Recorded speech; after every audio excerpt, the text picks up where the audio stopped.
animals come out at night. Whores, skunk pussies, buggers, queens, fairies, dopers, junkies. Sick, venal. Someday a real rain will come and wash all this scum off the streets. What is going on, movie lovers, and welcome back to another episode of 5 on It. On today's episode, we are going back to 1976 to review a movie that some people consider one of the best films of all time. Hear, hear. This, Sister Sir Fraser agrees. Just like last week when we did The Godfather, this is a first-time watch for me. On today's episode, we are reviewing the classic Taxi Driver. But before we dive any further to that, don't forget to hit that subscribe button. Drop a like, a share. Is this one of your favorite De Niro movies or Scorsese movies? I don't know, but we will discuss that. Sir Fraser, tell the people about Taxi Driver. Man, this is Martin Scorsese's 1976. It's kind of like there's definitely like neo-noir aspects to it, but it's a really rich character study. It's a drama for sure. But this stars young Robert De Niro, Cybil Shepherd, Harvey Keitel, Peter Boyle, and a very young Jodie Foster. This is kind of a fun movie to revisit. This is a movie that, we wanted to circle the block. We ended up circling the block on the 70s, after watching The Godfather. It was also the first time watch for you. Yeah. And we decided, this is such a widely respected movie from this, really prolific era. And you hadn't seen it, so we decided to give this a go. I mean, we're both Scorsese fans. This is one of his earliest works. And so, we're looking forward to diving in there. But dude, I was definitely surprised to see Peter Boyle pop up. They call him the Wizard in this. And so when he popped up, I was just kind of thrown. I was like, wait a minute, is that the dude from Everybody Loves Raymond? But it was nice to see him. But I got a quick shout out to Cybil Shepherd, because man, I definitely first time seeing seeing her on film. Her name just doesn't quite pop out from any other thing that I've seen before. But seeing her in Taxi Driver, I was like, whoa. She is definitely a looker in this. I was like, damn, when Travis was talking about, is there a connection here? Did you feel what I felt? I'm like, oh, I'm feeling something for her right now. Oh, yeah. But I was definitely interested to watch this film just because, like I said, it's highly regarded. Travis Bickle is definitely an iconic character. You definitely see his, even his costume, where this popped up in a movie like Neighbor. Well, so his. You talking to me? Yeah, exactly. This legendary line. Dude, even they used that when WWE WrestleMania was going to Hollywood, and all the wrestlers was doing their little take. It was for the commercial for the WrestleMania. Oh, and they were all shooting that particular scene from Taxi Driver. So it's it's been in pop culture obviously for decades, but it's just kind of missed me over the years, I suppose, because just as time goes on, the older films just kind of unfortunately left by the wayside a little bit. But I'm doing the best I can to go back and pay homage to some pioneer films like Godfather. And Taxi Driver is definitely going to get a positive from me. There are not huge negatives or anything like that, but I got a few things to poke at. One of the things that similar to Godfather, the thing that I love about this movie is the cinematography. Martin Scorsese described this as kind of like a New York Gothic style. And that's apparent in the credits, where they have this the cinematographer Michael Chapman. Dude, I just want to give a shout out to him, because this guy has been involved in some really great movies. He worked on Taxi Driver. He did Invasion of the Body Snatchers, another 70s banger. He did Raging Bull. He also did Scrooged, Ghostbusters 2, Space Jam. The list goes on. Hey, Space Jam is a classic. He had. I'm saying, that's to my point though. He had a pretty lengthy career, but one of the things that this movie, it sets the tone very early on with the opening credits, because it almost feels a little bit like a horror, right? Where the music is really intense. We see his eyes through the rearview mirror. You see the lights of the city. The way that it's shot is really beautiful. It's called Chemtone.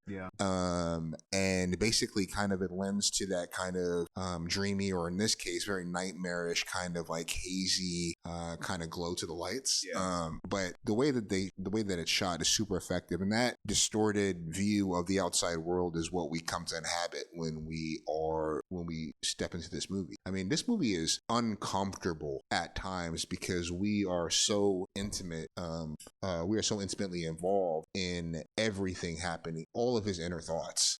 You know what I mean? Some people have talked about the influence of The Searchers, with John Wayne, or Dostoevsky's Notes from the Underground, like where we just see this man's inner thoughts and we are party in an uncomfortable way to his mental deterioration. And it's one of the best character studies I've ever seen. Well, I think they do a great job of show, like when he's having a monologue about the decaying city, everything, how gross it is, how bad it's run down it is. And so, like, obviously with like the whether it's like camera lens and all the cinematography, like they do a great job of showing that. And like they said with Travis, like giving like the narration thing, but then they also do a great job of like physically showing like his like deterioration a bit. I mean, like he is physically deteriorating in a way of like kind of how he pops into the late office with the congressman, and like eyes and everything, he just looks like he's been up days and everything. Oh yeah, he's an insomniac, man. Yeah, I'm like, this dude. And even when he's talking to one of like the Secret Service dudes, that's one of the highlights of the film. We can discuss that a little later, but just seeing like how he's like just get worse and worse at film. I mean, yeah, he does like get in shape and he starts like kind of like Bobby B got shredded for this, but you're just to what end? Yeah, exactly.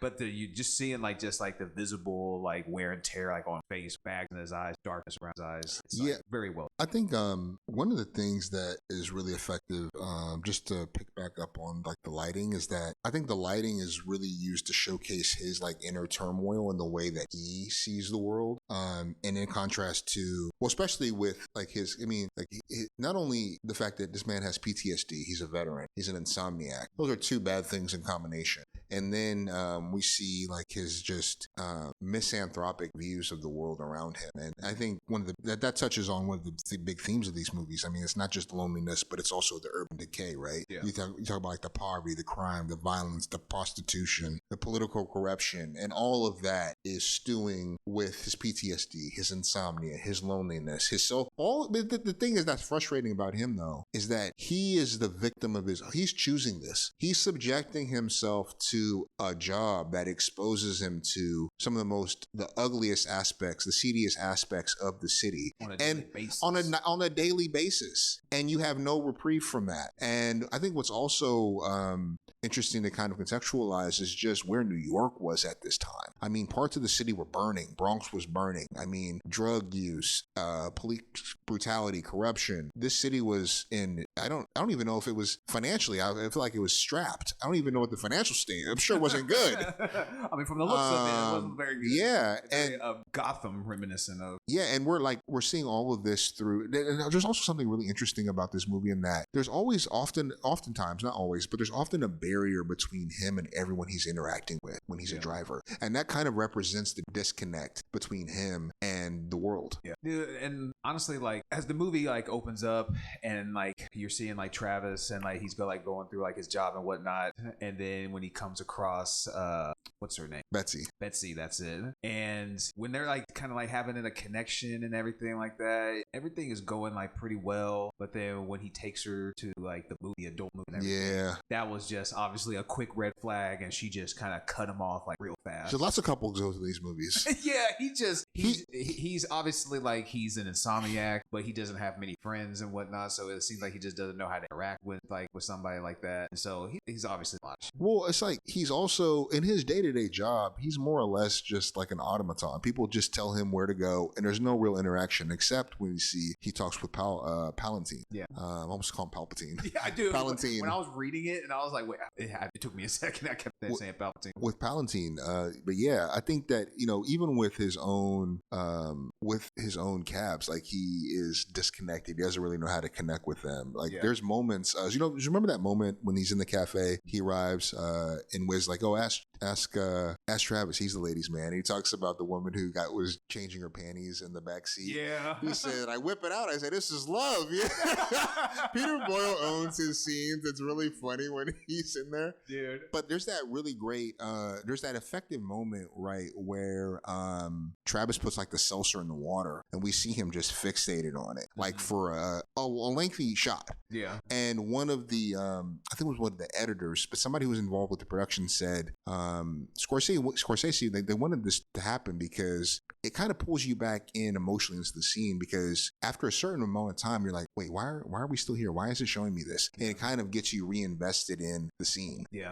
So I thought that was interesting because I didn't think of it that way, but I could see that working for some viewers. Yeah. Well, I mean, if you're it's like, all right, what are you trying? What are you showing this for? What is this? When the camera like does stuff like that, no matter like whether it's a movie or TV show, like I kind of assume there's reason why it's just like so it just makes it gets me think it's like exactly like obviously like disconnected, yeah. Especially like, even when he goes and he talks to Peter Boyle's character, and when he's just like, man, I have these thoughts, man, and I'm just like, I want to do something, man, and Peter Boyle is just kind of like going off on like a tangent of like something that's totally not relevant to what he's thinking, and that's what he's like. That might be the dumbest thing I've ever heard in my life, but when you're just seeing him, that like I said, like with the disconnect that he has toward, like I said, not only customers that he has a cab, but obviously Wizards a little bit. Yeah, he just doesn't have like strong connections. Well, I think one of the things that when you're looking at Travis is that, I mean, it's pretty early, it's pretty established early on, I think, that he's racist. Yeah. That's something that's clear.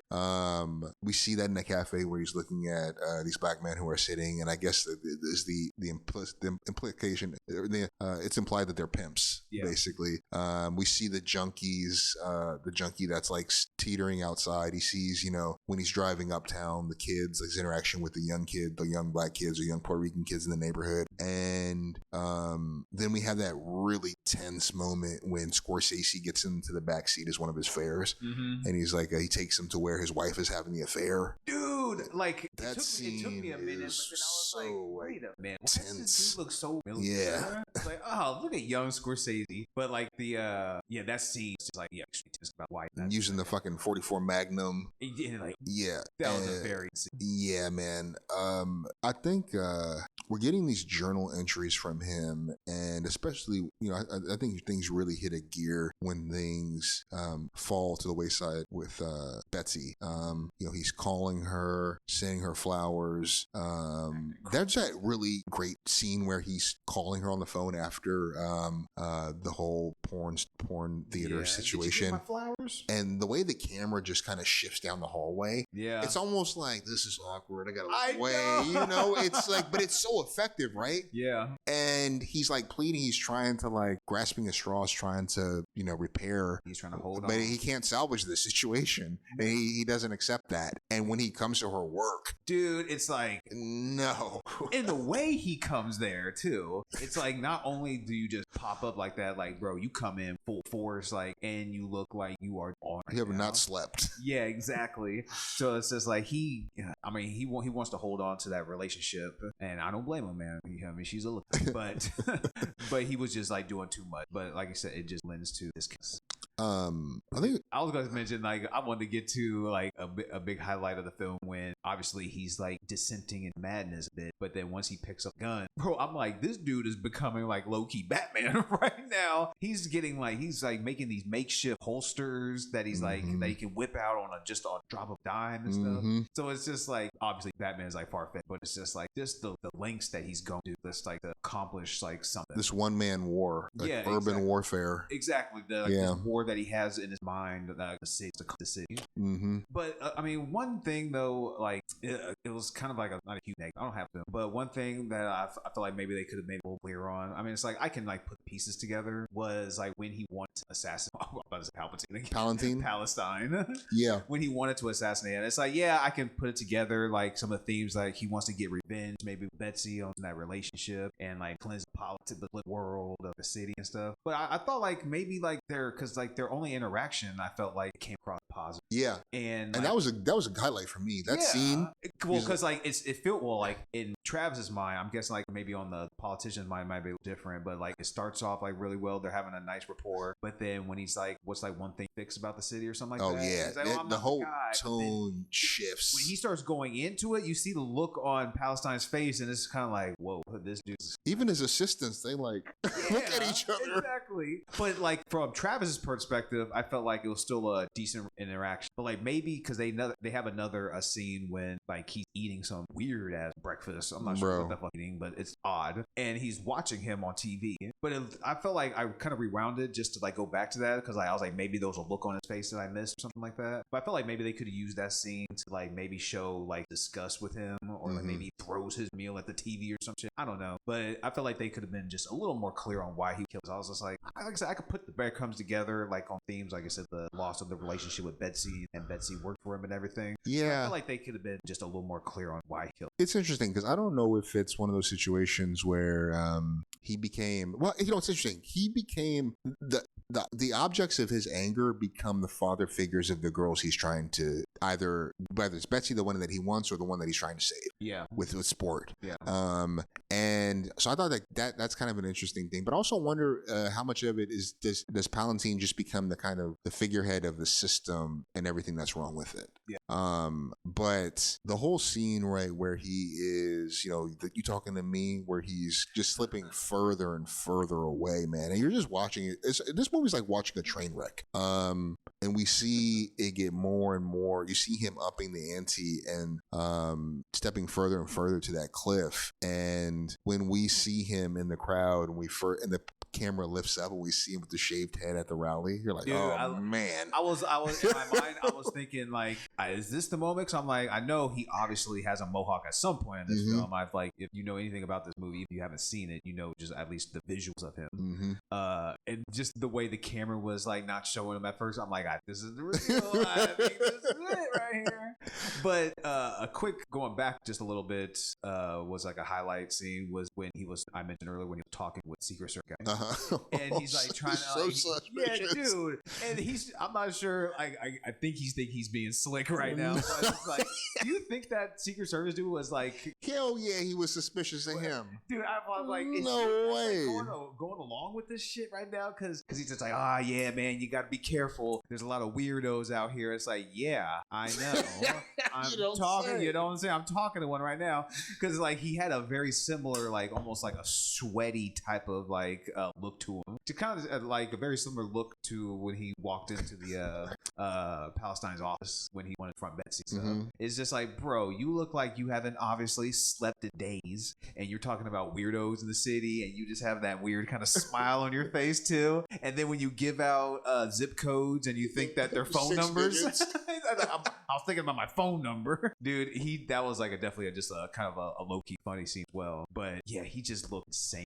Well, dude, I think I mean we haven't really talked a lot about the Iris's storyline, but when she first tries to get in his taxi, right, that's when we meet him, and that's what puts her on his radar as someone who is being kept against her will, right? Yeah. And he sees her in the night, right after, I think it's after everything kind of falls with Betsy, but he sees her in the city, and he's kind of like intrigued and trying to like watching her, and that's when we learn that I think she's 12 years old or 13. Well, yeah, they say 12 like in the film, 12 and a half. Yeah, but I think isn't she? I think she's a 12. She was 12 years old. Yeah, she was a kid. Yeah, she looks super young. Like, and for this to be like one of your earliest acting roles, like holy shit, this is dude. And like this was almost an X-rated movie because of how bloody the ending was. But they had to change the coloring in the post-production. And Chapman was not the cinematographer. He was not happy with that choice. And the negatives have just been destroyed, so you can't even see like the originals. Oh, that fucking sucks. But yeah, they had to change the color saturation to make it not as bright, and so that's how they were able to get under the X-rated and just get R. I still think it was like by the motion picture. I mean, yeah, I'd like to see it just for comparison to see exactly what I bet it is different for sure. Vision and everything, but I still think it was like the ending still was a huge highlight, obviously. Oh yeah. But like when they have their encounter, like set up with her and everything, and like their hotel or whatever room they're at. Oh, when he's trying to save her that first yeah, time. Yeah, exactly. Yeah. I was like, whoa. I was just like, I'm not sure how old she's supposed to be in this film. And then after after I watched it, and I'm like looking at like a couple of like behind the scenes stuff like that, I was saying like, whoa, she actually was 12 years old. I was like, oh my god, that just like you are just really pushing the envelope like character that you have played. What also just shows you like the evil of that world where sport was exploiting this 12-year-old girl, and people were coming to fuck this 12-year-old girl. God, yeah. When she's like trying to unbuckle his pants, he's like, "Damn it, I'm here to help you. Like, why can't you understand that?" Yeah. And at the end, he's like, "Well, I tried. Yeah, I tried." You know, quickly though, like is he approaches Iris and Betsy very simple with just like how he's like kind of creeping up on her, and then you hear the girls like, that dude's been looking at, like following us, like don't look at it, blah blah blah. And then even like with Betsy, he's like, you see that guy out there? He's been out, how long has he been out there? I don't know, but it feels like a long time. He's just like out there just kind of like just staring at them. Yeah. And so he approaches both of these women in just like very simple, unsettling ways, to say the least. Exactly. Not the way you want to approach a woman in no era. But yeah, like just seeing him and interacting with Jodie Foster's character, him trying to say, I wouldn't like that. And honestly, it kind of like even she mentions like her parents and that like there's nothing there for, and that's why she. But then like at the end when like they say like, oh, she's in school now, and think like, you know, the parents write a letter and everything like that. I don't know. Obviously, it just sounds like I'm just thinking like, what was going on there? Because if the parents didn't want her, they wouldn't be writing this letter and like thanking him and everything like that. Right. But then she was lying. She was lying. I don't want to like immediately jump to the I suppose like end because they'll cover like how I've seen it back. But there was I guess like some rumors on like was the scene like oh yeah. I think that's been a lot of fan speculation, but Scorsese and the screenwriter Paul Schrader both said that no, this wasn't a dream, but that was real then. Everything. Yeah, and you know also I got to give a shout out to Paul Schrader. This script is amazing to read. I highly recommend for those who like plays or screenplays to read it. Very literary, has a great quality of writing, just beautiful writing. But I highly recommend that one. But what's interesting about this movie that Martin Scorsese, when he took on this project, he was still early in his movie career. Brian De Palma actually recommended this script to Scorsese, and he got hooked on that idea, and he really advocated and lobbied on his own behalf to get this picture made, or to allow him to be at the director's seat. But I guess, you know, one of the things that was challenging, you're just kind of reading about like the behind the scenes of this, is that in the screenplay, Sport was black. Sport's not white. Harvey Keitel was originally going to be Albert Brooks's character. He was going to be somebody that worked in Pound's office, and the pimp was going to be black. But that's how it was written. But it was changed because just kind of where society was, they were weird. That could inflame, create tension. And even though it was very consistent with Pickle's own racism, right? But they decided not to, and Harvey Keitel took this role, and Harvey Keitel kills this role. He's a sleazy, evil person for, you know, what he's doing to this girl, but like the moments that they have when they're dancing, he's just manipulating her. It's just like, damn, dude. And then like it's uncomfortable, like when you're seeing like some of these scenes. Like I said, it's just being, and it's also one of those scenes where we're not with the main character, Travis. Yeah, dude. And honestly, like just speaking of Keitel, this is like obviously like back in the 70s, but like I initially think of Reservoir Dogs, Pulp Fiction when I think of Harvey Keitel. It's just like a little bit more like, obviously this is the first time watching. So just seeing him, like I didn't even make that connection until I looked at cast list. Like at the end, I was like, that was him. Like I just young, because he's so young and everything, but like he just did such a great job of like playing a creep. And, like I said, how he's like dancing on like dance floor with her and everything. I'm like, dude, it's like this girl is just 12 years old. This is insane. Well, and then, you know, at the end, right, we see the gangster get some money from just before Travis arrives. The gangster gets some cash from Sport, and then he goes up and, you know, sees Iris. But that scene, right, where this whole last sequence is just one big highlight for me. Yeah, it's one of the best endings like that I can think of. It's a great ending. And when he goes, you know, he shoots Sport, and when he walks in there and seeing that prosthetic hand, bro, and the blood splash on his face. Oh my, the visuals of it, it's so in the dark lighting. That's why I was like mentioning, like, I think the dark lighting work. I mean, I'd like to see what like the true artist's like vision is for like films and like everything, but it's like it worked out. Like it just feels like just raw, how it's supposed to be, like real, like this neo noir, like this dark gritty type of film. So it really worked for me. Just how it ends, like how like dark it is. Like I can tell exactly what's going on. Like I said, that prosthetic, it made me raise up a little bit. I was like, whoa. And then when he gets shot in the neck too, I'm like, oh. I'm like, you better fucking plug that up, boy. You better throw some napkin. I'm like, hold it. Pressure. Dude, and then how the gun gets shot out of his hand, bro, and then he is, like I said, he's Batman. He's fucking quick on that draw. Fucking Doc Holliday out here. Fucking said bow and shoots his ass with the fucking 44 Magnum, bro, right to the chest. Bro, he is getting, and then he walks up on him and shoots him again. I'm like, what is happening, dude? And then when he goes into the room, and then Jodie Foster Iris, she's in there, and then she's just horrified, and she's when the gangster gets shot in the face. Well, she's just like, don't shoot. And he's like, fuck that. Bow. Gets his ass too. But then it's even crazier too, because at that moment, he's just done with everything. Because then he just puts the gun to his fucking own head and he's just pulling the trigger. But luckily, he's out of bullets. I was not expecting a crazy ending to this.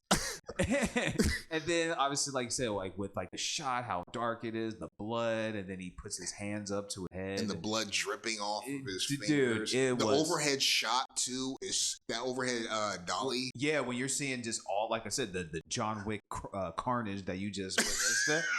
Bro, the ending scene was just perfect, man. And then even like you said, when you get into like this little epilogue-ish where it's like everything like being praised hero. Mm-hmm. Iris's parents have wrote him a letter, which I still feel fine like with like how she portrayed their relationship, and now you're getting this letter. I find that just like a little contradict, like it's very different. There's something going on there. Wish they could maybe go in a little more detail on that. Mm-hmm. But you're getting like a lot of the narration from the parents, and then he picks up Betsy, and just like the look she's giving him, she wants to know like, oh, she's keeping up. We're reading about you.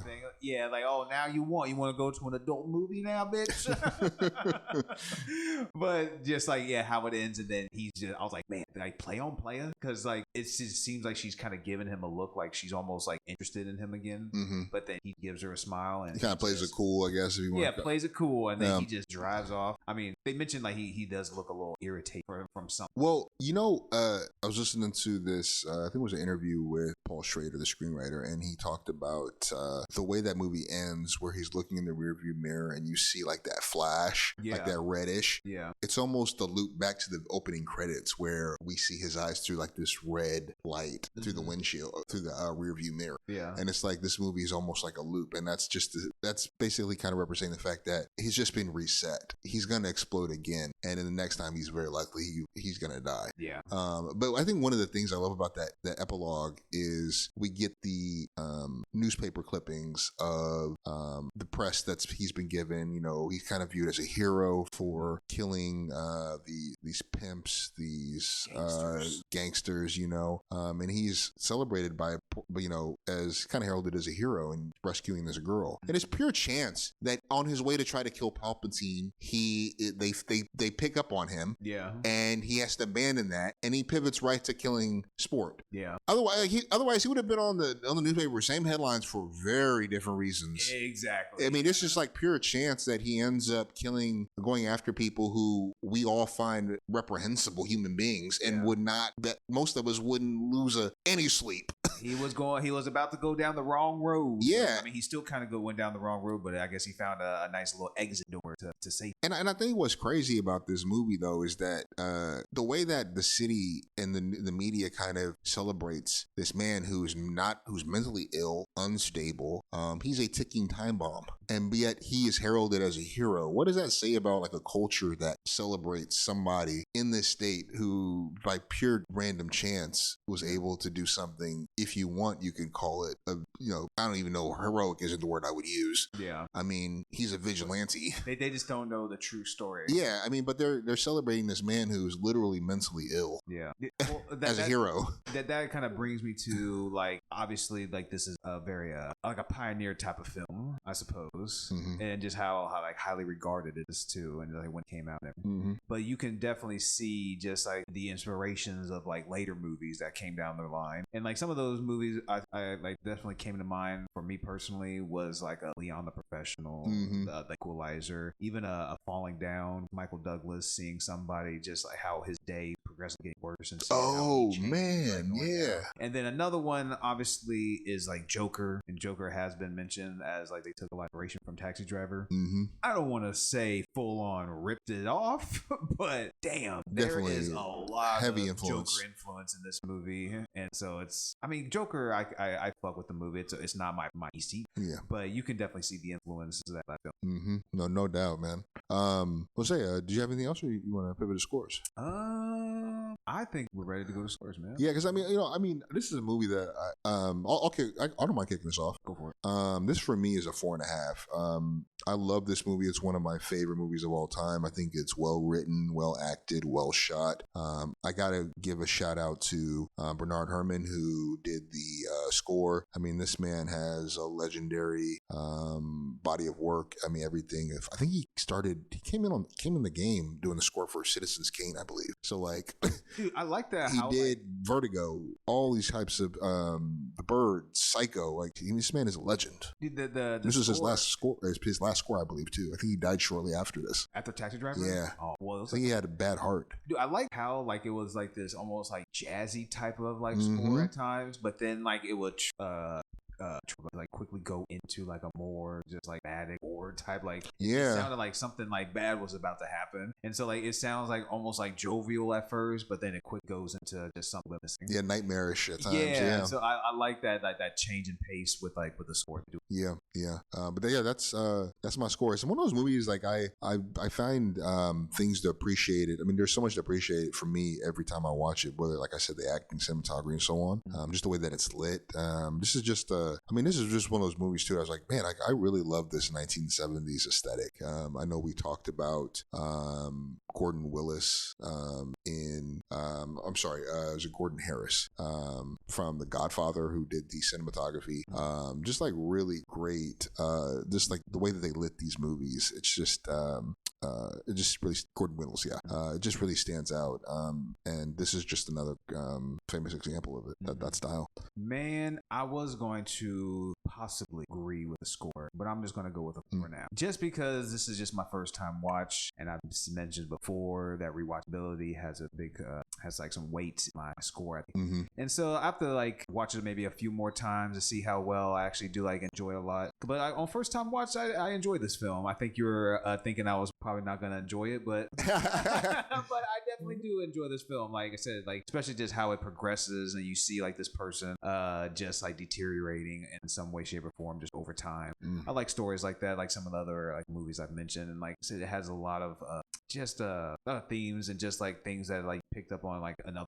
So it just has that just like that influence. Yeah, that's it. That's the word for it. It has that influence that I like. And I mean, De Niro's giving like a great performance. Was he in this film? That is a good question. But he was he gives like a great performance. I believe he was. I mean, you would think so, because like this character has such a fingerprint in like pop. So it was nominated for Best Picture, Best Actor, Best Supporting Actress, and Best Original Score. Who got that? Jodie Foster, I guess. Yep, yeah. Jodie Foster. Yeah. So yeah, I mean, you're getting a great performance from De Niro, just like seeing him, just like how he progresses over time. You're even getting a little some funny stuff with like Peter Boyle, and like you're getting like just some great highlight scenes, just whether he's talking to a service member or like when he's like going over his line, famous or talk me, or when he's like pretending to be like a little bit of a ghetto Batman and like getting his little like sidearm ready.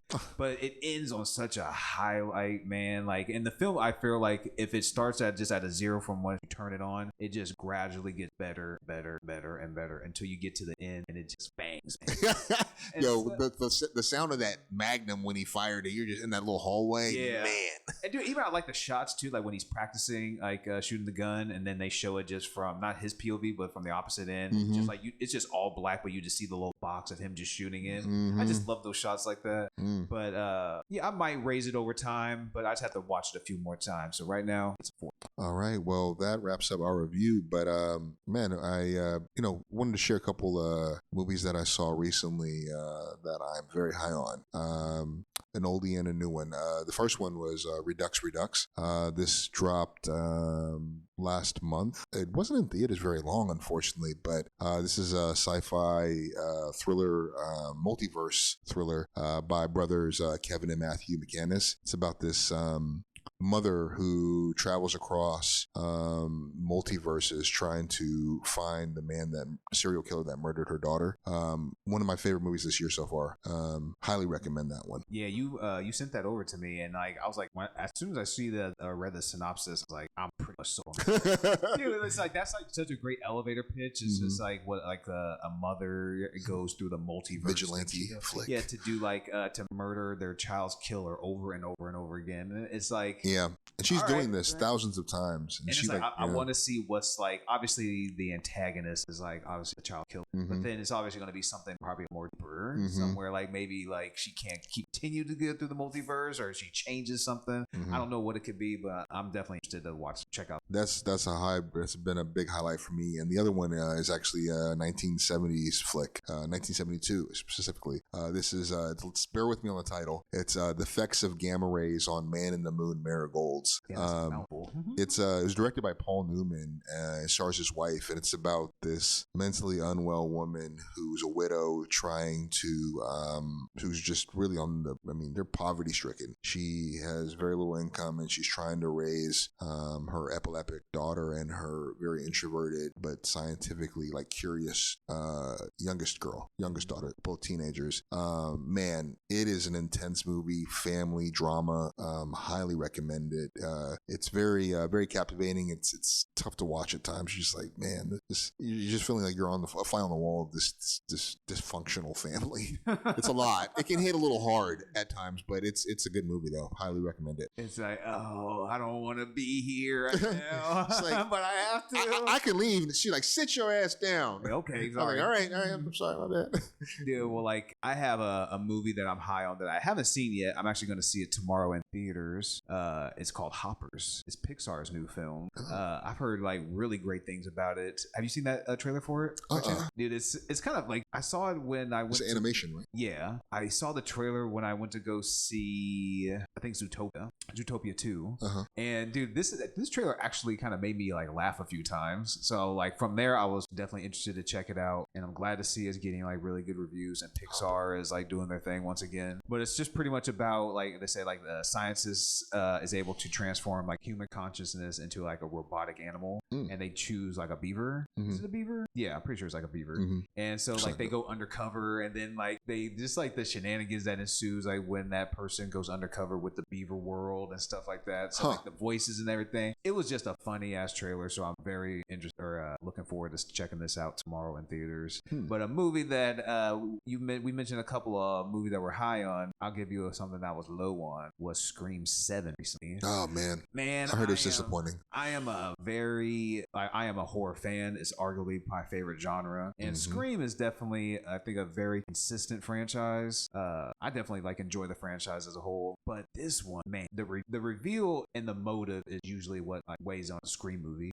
Obviously, you want like some good scares, and hopefully like, the plot, dialogue like can hold up decently well. But it always hinges on like who's the killer and why are they killing. And when they reveal the killer and their motive, I was just sitting there like, what the fuck are they talking about? Like, did they? I had to like, I went with my lady and I was like, did they really say this as their motive, or was I hearing shit? I mean, I don't want me to tell you. Yeah, bro. Like, I'm not gonna say that one. It was obviously it's two killers. It was just this dude that he just worked at the insane asylum that was kind of like where Stu from first film. It's like he had like this like obsession like I couldn't even honestly remember too much like what his motive was, because he just popped up. I was like, why is he even here? And then this chick, her motive was because Sydney ends up putting out a book. I think that's the book promoting Scream 4. And so she's like, I read your book and it just like gave me the motivation to get out of my abusive relationship with my husband. So I ended up killing him, because she took that Sydney's book was I got out of my abusive relationship and I killed my boyfriend. So you're in an abusive relationship. Oh, no. So you should kill like that person abusing you. Which I'm like, that's your motive? And then she ends up like killing her son because like he's just like his father. I'm like, he's just as weird as you. What are you talking about? Just because he had like an obsession with Sydney and like the stab movies and things like that. He just like was a fan. It's like, so you kill your son because of that? That's wild. Dude, like the motives, and even like when you think of like who killed who in certain situations, I'm just like, this is almost like some Scooby-Doo shit. How is this old man the shit out of this young physical? It's like when you figure out like it's this older guy, this old out of shape dude, you're like, how is he fucking kicking ass and taking names? Like, this don't make any fucking sense. Like, it was just a disappointment. Was it horrible? No. Like, there was still like some good moments in it, but it was just such a letdown, especially from like consistency that the franchise has put out. I'm definitely low on Scream 6. Oh man, yeah, I have not been hearing good things, but it's good. It's disappointing too, man, because they're banking on a lot of millennial nostalgia. It got the most money like ever. Like it opened to the most money in like box office for a Scream movie. So like that's so disappointing to hear. But it's like if you're gonna put out a Scream 8, I hope you break. And they're playing on Stu from the first film like not being dead, and so like they were doing like this AI with him, and so you're kind of like teasing us as if you're like, oh shit, he's actually alive. He's been alive this whole time. And they're like, nope, it's just AI. You should have just went with Stu because it would have been way more interesting to at least see him trying to lean into the AI elements since we're living through it. I guess. God, you're bringing in AI with this shit, and like some of the stuff like doesn't make any sense because I don't want to get too far into Scream 7, but like it just doesn't make any sense because some of the dialogue that he even says, like, I always had a thing for you, Sid. It's like nobody would know he said that except for her because there was nobody else there. Yeah. So it's like, how would the AI person know those particular? Oh, some plot holes. Yeah. Yeah. So it's like that's like when you start thinking about it, you're like, this just don't make sense, man. That's hilarious. But yeah, no, for real. Well, hey, that is our episode, and stay tuned, and we'll catch y'all next week.